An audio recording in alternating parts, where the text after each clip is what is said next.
gió răng tha men nâng đời tâm ơi ai bị gió răng mày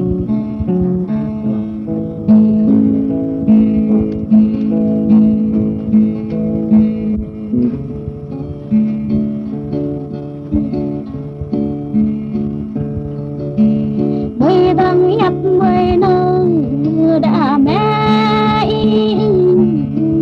trên nó bung chỉ lệch lấy mây lấy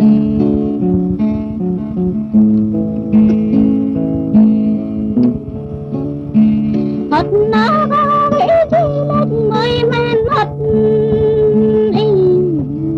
bình nó có ý chỉ lệch mây rất bình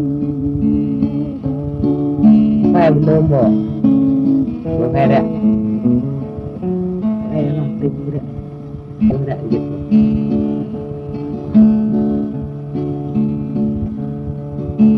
có tôi chinh ơi tâm hạ làm vì hỡi vì nó có tôi chinh hạ rơi vì tâm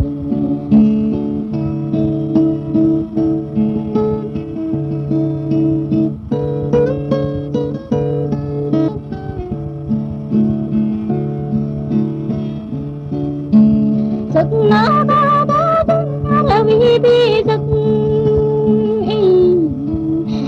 nó có tôi chinh hạnh phúc ta bị ra